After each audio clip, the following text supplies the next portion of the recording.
بسم اللہ الرحمن الرحیم ایاک نعبد و ایاک نستعین۔ میرے پاکستانیوں، سب سے پہلے تو یوب کے اندر جو ہمارے فوجی شہید ہوئے اور جو زخمی ہوئے، میں ساری قوم کی طرف سے ان کے خاندانوں کو، ان کے بہن بھائی، رشتہ دار، بیوی، بچے، ماں باپ، ہم سب ساری قوم کی طرف سے آپ کے لیے دعا کرتے ہیں کہ اللہ آپ کو صبر دے اور آپ کو طاقت دے یہ مشکل وقت کا سامنا کرنے کے لیے۔ اور میں یہ بھی مجھے جب میں سنتا ہوں کہ کرم میں بھی کچھ انتشار ہے اور ہمارے پختونخوا میں خاص طور پہ پولیس کے اندر کافی اس سال کافی شہادتیں ہوئی ہیں، تو میں صرف آج ایک بات کہنا چاہتا ہوں کہ میں نے جنرل باجوہ کو جب افغانستان کے اندر پتہ تھا کہ امریکی وہاں سے نکلنے لگے ہیں، تو میں تب سے ان کو کہہ رہا تھا کہ مجھے خوف ہے پاکستان کی سیکیورٹی کا ایشو، کہ اگر وہاں سول وار ہوگی افغانستان میں تو اس کا سارا فال آؤٹ پاکستان میں آئے گا۔ میں اپنی کیبنٹ کو بتاتا رہا، ساری میری کیبنٹ گواہ ہے کہ میں ان سب کو کہتا تھا کہ جو 21 اور 22 کی سردیاں وہ ہمارے لیے بہت اہم، کرٹیکل ہیں، مشکل ہیں، سب کو میں بتاتا تھا۔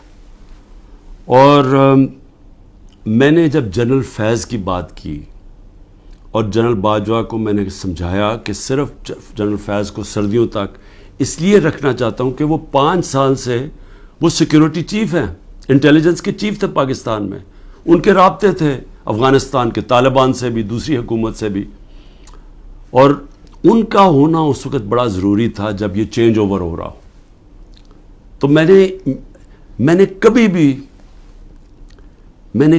یہ نہیں سوچا تھا کہ آرمی چیف جنرل فیض کو میں نے بنانا ہے، کیونکہ مجھے تو پتہ ہی نہیں تھا باقی کون تھے جو رننگ میں تھے۔ لیکن یہ جنرل باجوہ نے اپنی ان کو لوگوں کو بتایا ہوا تھا کہ عمران خان نے فیصلہ کیا ہوا ہے، ان کو میرے خلاف کیا۔ اور جو اصل ایشو تھا کہ جب یہ چینج اوور ہو رہا تھا افغانستان میں، تو یہ بڑا امپورٹنٹ تھا کہ اس وقت جو ایکسپیرینسڈ سیکیورٹی چیف تھا وہ ڈیل کرتا، کیونکہ اگر ہم نے، اور میں میری کیبنٹ گواہ اس کی، میں بار بار کہتا گیا کہ اگر ہم نے یہ صحیح طرح ٹرانزیشن ہم نے نہ کی تو پاکستان کو مسئلے مسائل آئیں گے۔ اور شروع میں کچھ نہیں ہوا، لیکن کیونکہ نہ ٹائم دیا گورنمنٹ نے، جو انہوں نے فیڈرل گورنمنٹ لے کے آئے، نہ ان کو کوئی انٹرسٹ تھا، یہ تو اپنے چوریاں معاف کرنے میں لگ گئے آتے ساتھ ہی، نہ ان کو سمجھ تھی۔ اس کے علاوہ جو مسئلہ آیا، جیسے ہم نے گورنمنٹس اپنی پختونخوا کی اور یہ پنجاب کی جب ختم کی، اور یہ جو کیئر ٹیکر سیٹ اپ آیا، کیئر ٹیکر سیٹ اپ کو ان کو کوئی انٹرسٹ ہی نہیں ہے اس چیز کے اندر، نہ ان کی کوئی اہلیت ہے۔ پختونخوا کے کیئر ٹیکر سیٹ اپ کی بات کر رہا ہوں، وہاں ANP اور JUI وہاں حکومت کر رہی ہیں کیئر ٹیکر کے نام پہ، اور وہاں ذرا کرپشن کی ذرا ریٹس دیکھیں کہ جو کرپشن کس لیول کی ہو رہی ہے، لیکن کسی کو اس کی پرواہ نہیں ہے، صرف ایجنڈا ایک ہے کہ کس طرح تحریک انصاف کو ختم کرنا ہے۔ ہر روز تحریک انصاف کے لوگوں کے گھروں پہ جاتے ہیں، ان کو وہاں پختونخوا میں گاڑیاں اٹھا لیتے ہیں۔ پختونخوا کے اندر جدھر خاص طور پہ کنزرویٹو ہیں لوگ، ادھر گھروں میں بھی گھسنا شروع ہو گئے ہیں، اور صرف کوشش ادھر بھی اور سارے پاکستان میں ہے کہ اس وقت تحریک انصاف کو کیسے ختم کرنا ہے۔ سارا انٹیلیجنس ایجنسیز کی کانسنٹریشن بجائے یہ کہ وہ دیکھیں کہ ملک کو سیکیورٹی دیں، جو کہ یہ پھیلتی جا رہی ہے، یہ جو دہشت گردی ہے، بجائے اس کے اوپر کانسنٹریٹ کریں، وہ ساری کانسنٹریشن ہے کہ اس پارٹی کو کیسے ختم کرنا ہے۔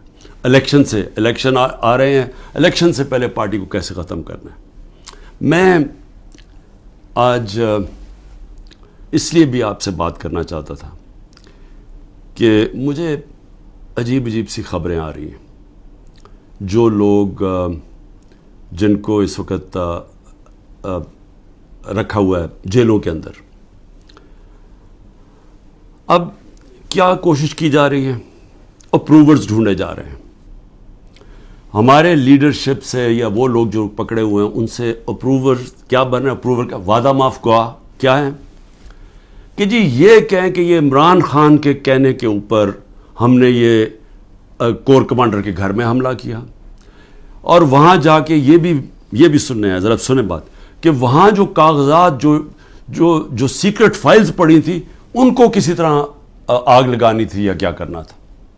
یہ عمران خان کہہ رہا ہے کہ فوجی انسٹالیشنز کے اوپر اٹیک کرو، اور ادھر پھر کوئی سیکرٹ فائلز، یہ بھی کہیں 164 کے بیان لکھوانے کی کوشش ہو رہی ہے ان لوگوں سے، میجسٹریٹ کے سامنے جا کے کہے کہ جی عمران خان نے مجھے بھیجا تھا وہاں، اور آگ بھی لگانے کو، اور پھر وہ کوئی فائلیں بھی جلانے کو۔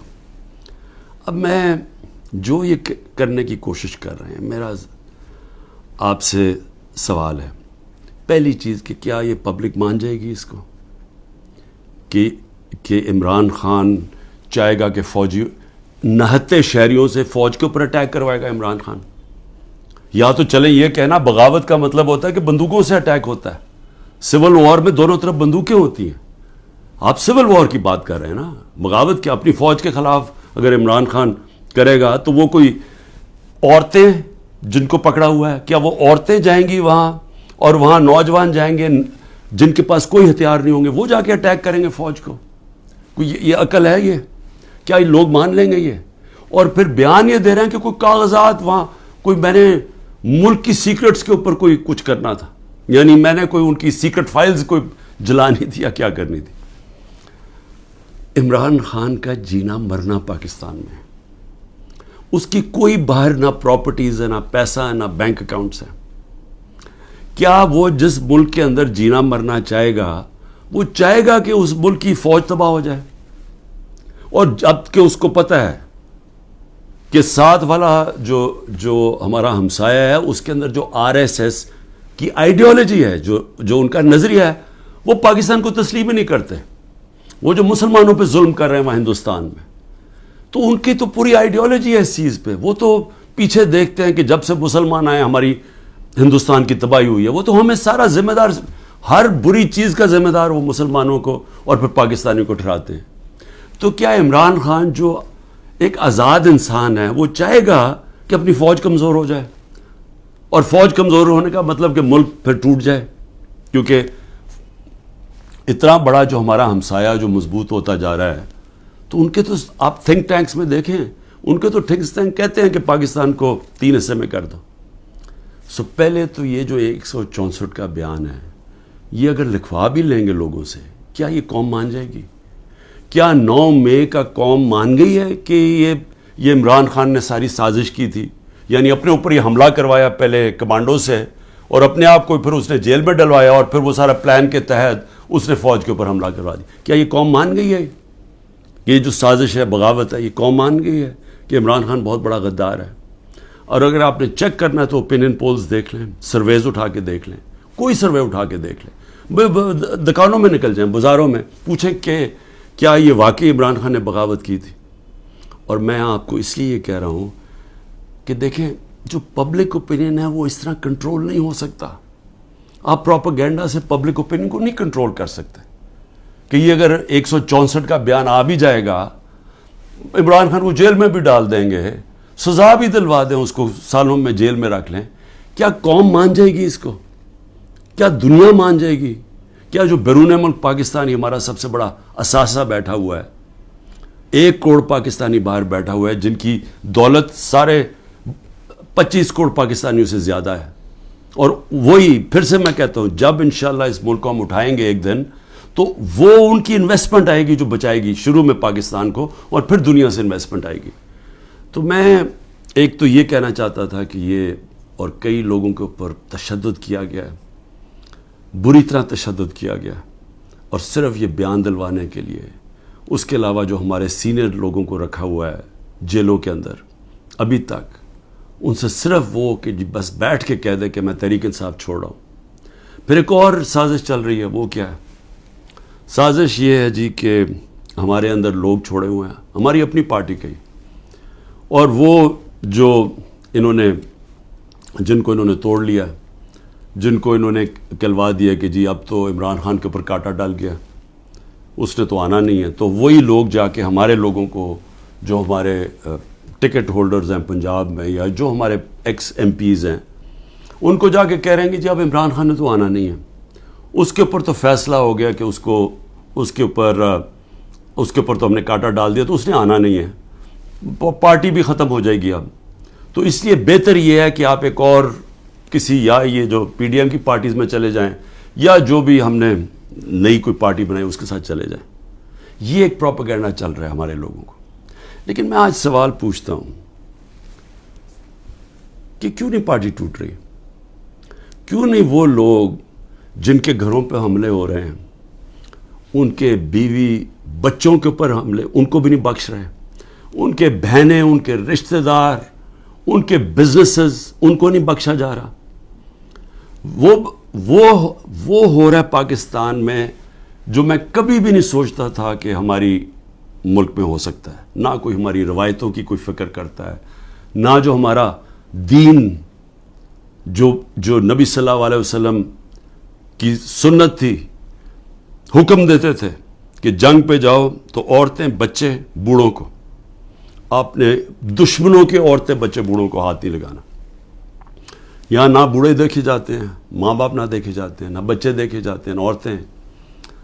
میری بہن، میری 3 بہنیں، ان تینوں کے کچھ نہ کچھ ان کے اوپر، ایک بہن کے اوپر کرپشن کیسز ڈالے ہوئے ہیں، دوسرے کے بیٹے کے اوپر ایف آئی آر کاٹ دیے ہیں، ایک کے اوپر ایک کا بیٹا باہر چلا گیا، پاکستان سے باہر چلا گیا. تو ان سب کے اوپر کوئی نہ کوئی کیسز چل رہے ہیں، بیوی کے اوپر کیسز چل رہے ہیں. یہ کب تھا مجھے بتائیں کہ ہماری پولیٹکس میں یہ کب ہم اتنے نیچے گرے تھے؟ ہاں تھے، یہ نواز شریف کی خاص طور پہ، یہ شریف خاندان کا تھا کہ گھر کی عورتوں کے اوپر ہمیشہ اٹیک کرتے تھے. بے نظیر کی اور اس کی والدہ کی تصویریں انہوں نے لاہور کے اوپر نیچے پھینکی، گندی تصویریں.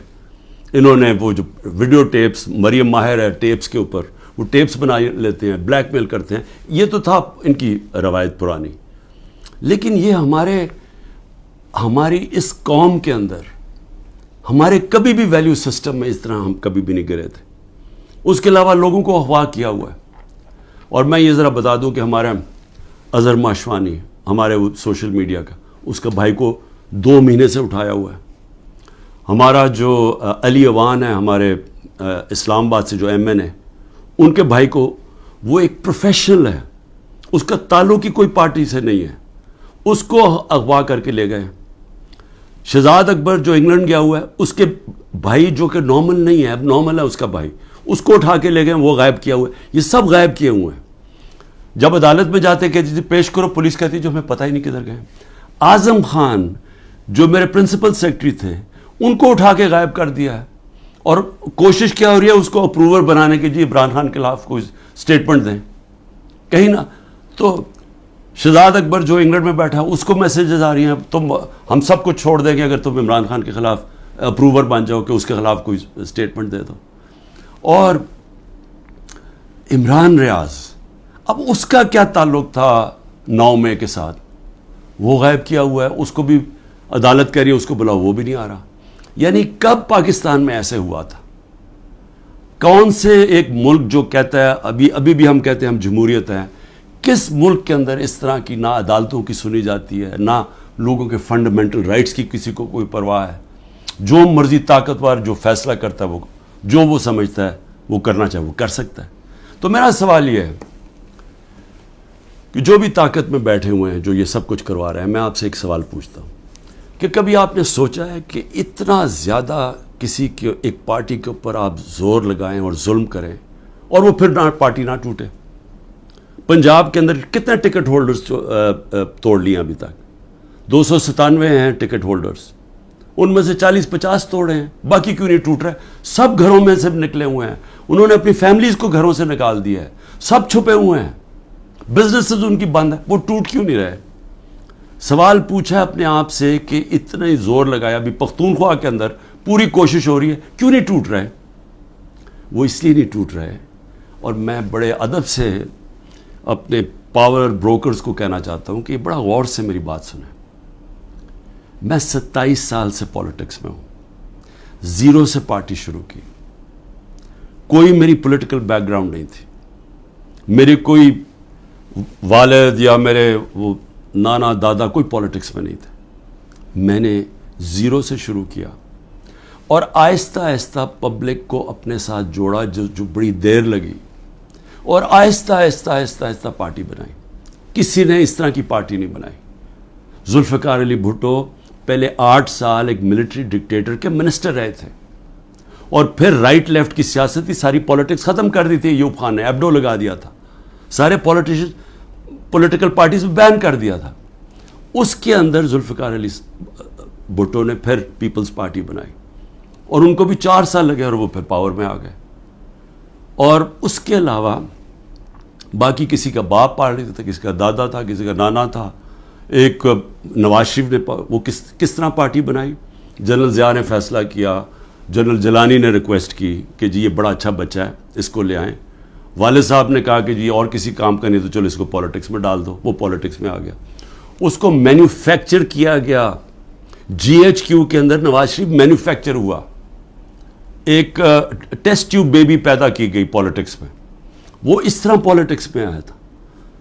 تو تجربہ، میں صرف یہ کہہ رہا ہوں کہ جس آدمی نے زیرو سے پارٹی شروع کر کے 2 پارٹی سسٹم بریک کر کے آج اللہ کا کرم ہے سب سے بڑی پارٹی ہے پاکستان میں، تو کم از کم میرے ویوز ہی سن لیں. کیونکہ یہ جو بھی آپ حربے استعمال کر رہے ہیں یہ آپ کامیاب نہیں ہونے لگے. یہ آپ ملک کی تباہی کریں گے لیکن آپ کامیاب نہیں ہوں گے. کیونکہ دیکھیں، جب ایک آئیڈیا، اور یہ پالیٹکس یہ 90 کی دہائی کی پالیٹکس نہیں ہے. 90 کی دہائی میں پالیٹکس کیا تھا؟ الیکٹیبلز تھے، اسٹیبلشمنٹ انہوں نے ایک طرف ایک پارٹی کا ساتھ دیتی تھی، الیکٹیبلز تھوڑے ادھر چلے جاتے تو وہ پارٹی جیت جاتی تھی. یہ تھی 90 کی دہائی کی پالیٹکس. اور پھر یہی آگے جب جنرل مشرف نے کیا پہلے 2/3 اکثریت والی نون لیگ، ان کو کوئی تشدد نہیں کیا گیا. ان کو کسی صوبے دار کا بھی ٹیلی فون آتا تھا نا تو وہ سیدھا کاف لیگ پہ چلے جاتے تھے. کوئی مشکل نہیں تھی، کوئی بزنسز نہیں بند ہوئی، کوئی جیلوں میں نہیں ڈالا. ساری کی ساری نون لیگ کاف لیگ پہ چلی گئی. اور اگر وہ جو باقی، میں پھر سے کہتا ہوں، جو بچے ہوئے تھے نون لیگ والے، اگر ان کے اوپر 5% بھی وہ تشدد کرتے جو ہمارے پہ ہو رہا ہے، انہوں نے بھی کاف لیگ پہ چلے جانا تھا. تو وہ پالیٹکس، وہ زمانہ چلا گیا ہے. یہ اب پالیٹکس ہے 1970 کی پالیٹکس. یہ آ گئی ہے نظریے کی پالیٹکس. 1970 کے بعد پاکستان میں نظریہ ختم کیا گیا تھا. جنرل ضیاء الحق نے نان پارٹی بیس الیکشن کروا کے نظریہ ختم کر دیا تھا. وہ جو 1970 کے اندر جو نظریاتی پالیٹکس تھی، اس نے سارے پرانے پولیٹیکل ہاؤسز کو اڑا دیا.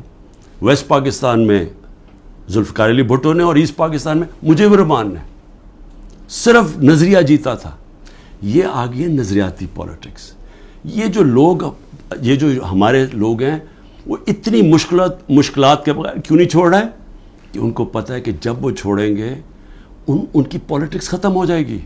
ان کو پتہ ہے کہ ووٹر جو نیچے بیٹھا ہوا ہے، وہ ووٹر کہہ رہا ہے کہ اگر آپ نے تحریک انصاف کے ٹکٹ کے اوپر نہ لڑے ہم آپ کو ووٹ نہیں دیں گے.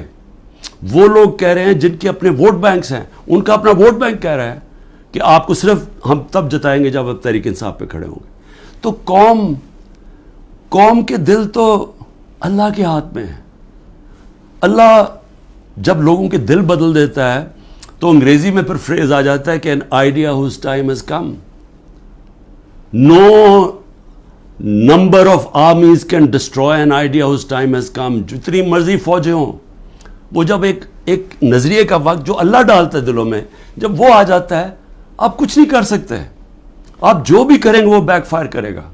14 مہینے سے کوشش کیا جا رہا ہے کہ نظریہ کو ختم کرنے کا، اور 14 مہینے سے کوئی سروے کروا لیں، آپ کو بار بار ایک ہی رزلٹ آئے گا کہ لوگ اور زیادہ تحریک انصاف کے ساتھ آ گئے. اس لیے میری ریکویسٹ یہ ہے کہ یہ پولیٹیکل انجینئر سے ملک کو تباہ کر رہے ہیں. اس وقت ضرورت ملک کو پولیٹیکل سٹیبلٹی کی ہے. پولیٹیکل انجینئرنگ کے جی سارے بندر بانٹ کر دو، یہ چھوٹے چھوٹوں کو کسی کو یہ دے دو اور سیٹیں بانٹ دو پارٹیز کے بیچ میں تھوڑی تھوڑی، اور اپنے بھی لوگوں کو، اور پھر الیکشن کمیشن کے ساتھ دھاندلی کر کے جتا دو. یہ ملک کو ڈی سٹیبلائز کرے گا، یہ سٹیبلٹی نہیں لے کے آئے گا. اس میں بجائے سیاسی استحکام آنے پہ، جس کی وجہ سے معاشی طور پہ استحکام آئے گا، یہ الٹا ہو جائے گا. اس سے ملک تباہی کی طرف جا رہا ہے. اور میں وہ پاکستانی ہوں، پھر سے میں ریپیٹ کرتا ہوں، میں نے یہ ملک کے چھوڑ کے نہیں جانا، میں نے اس ملک کے ساتھ یا اوپر جاؤں گا یا نیچے جاؤں گا. میں وہ پاکستانی آپ کو ایک ملک کی خاطر کہہ رہا ہوں کہ یہ راستہ نہ پکڑیں جس طرف ہم جا رہے ہیں، یہ ظلم نہ کریں. اس کا کوئی فائدہ نہیں ہونے لگا سوائے ملک کو نقصان ہونے لگا. اور یہ اگر خیال ہے اب تک آپ کا کہ میں اس پریشر میں آ جاؤں گا، یہ جو 180 کیسز ہیں 200 کر دیں، کیسز جیل میں ڈال دیں، ڈسکوالیفائی کر دیں، اس سے مجھے کوئی فرق نہیں پڑے گا، کیونکہ میں نے تو جو بھی ہوگا میں تو اپنے نظریے کے ساتھ کھڑا ہوں. لیکن یہ انجینئرنگ سے ملک کو وہ نقصان ہوگا جو ہماری معیشت کوئی بھی نہیں سنبھال سکے گا، اور وہ سب کے ہاتھ سے نکل جائے گی. تو ابھی بھی میں آخر میں یہ کہنا چاہتا ہوں کہ اگر یہ کہا جا رہا ہے جی کہ لیول پلینگ فیلڈ تب ہوگی جب نواز شریف آ جائے گا، تو ساروں کی تو کرپشن کیسز ختم کر دیے ہیں، تو رہ کیا گیا اب؟ تو اس کو بلا لیں واپس. وہ کیوں نہیں آ رہا پاکستان؟ چوری کر کے جیل کی سزا، جیل کی 10 سال کی سزا ملی ہوئی ہے، وہ اپنی کہتا ہے جی میری طبیعت نہیں ٹھیک، میں نے مر جانا ہے اگر مجھے برطانیہ نہ بھیجا، اس کو باہر بھیج دیا. یہ پرائم منسٹر نے عدالت میں ایفیڈیوٹ دیا اور ابھی تک کوئی ایکشن نہیں لیا، اور وہ وہاں بیٹھا ہوا اور وہاں جا کے پالیٹکس کر رہا ہے اور آرام سے زندگی انجوائے کر رہا ہے، انتظار کر رہا ہے کہ جب تک عمران خان جیل میں نہیں جاتا، پی ٹی آئی ختم نہیں ہوتی، وہ آتا نہیں. میں کہتا ہوں اس کو واپس بلا لے، کیونکہ معاف تو ساروں کو کر ہی دیا ہے، اب تو کوئی کرپشن ایشو ہی نہیں گیا. اور میں صرف یہ کہتا ہوں کہ صرف یہ میرا ایک چیلنج ہے کہ جس حلقے سے بھی وہ کھڑا ہوگا میں اس حلقے سے کھڑا ہوتا ہوں، اور میں کوئی کیمپین بھی نہیں کروں گا. یہ ڈر ہے نا کہ عمران کو جیل میں ڈال دو، میں کیمپین بھی نہیں کرتا. لیکن میں آج آپ کو پاکستان کی عوام کی فیلنگ بتا رہا ہوں کہ یہ ملک بدل چکا ہے. یہ ملک کبھی بھی اس طرح کے لوگوں کو اب ووٹ نہیں دے گا. قوم کو سوشل میڈیا نے بدل دیا ہے، بچے کے اندر شعور آ گیا ہے. وہ چلے گئے دن جب جس کے اوپر شفقت کا ہاتھ اسٹیبلشمنٹ پہ آتا تھا وہ جیت جاتا تھا. یہ آپ کو پچھلی جولائی کے اندر جب پنجاب کے الیکشنز ہوئے پتہ چل جانا چاہیے تھا کہ لوگوں کی موڈ کدھر جا رہی ہے. وہ اگر جولائی میں پورے جو اسٹیبلشمنٹ کی پوری مدد کیے بغیر کے ساتھ، اس کے باوجود الیکشن کمیشن کی پوری مدد، اگر اس کے باوجود ہار گئے تو اب کیا ہوگا ان کے ساتھ؟ تو اس لیے ان لوگوں کو جو اپنی اب سیاسی موت دیکھ رہے ہیں اور جو اسٹیبلشمنٹ کے پیچھے چھپ رہے ہیں، جن کو کوئی فکر نہیں ہے کہ ملک کو کیا ہوتا ہے، کیونکہ ان کے پیسے باہر پڑے ہیں، ان کے تو ڈالرز میں پیسے پڑے ہوئے ہیں، ان کو تو فرق نہیں پڑنا. تو یہ آڑ لے کے بیٹھے ہوئے ہیں کہ ہمیں اسٹیبلشمنٹ کسی طرح پی ٹی آئی کو ختم کرے، تاکہ جناب یہ ان کے پھر جو 30 سال سے پیسہ کھا رہے ہیں ملک کا اور باہر بھیج رہے ہیں، یہ اپنے وہ دھندے پہ لگ جائیں. یہ ان کی ہے. لیکن جن لوگوں کا جینا مرنا پاکستان میں ہے، ان کو تو سوچنا چاہیے کہ یہ تباہی کی طرف ملک کو نہ لے کے جائیں. پاکستان زندہ باد.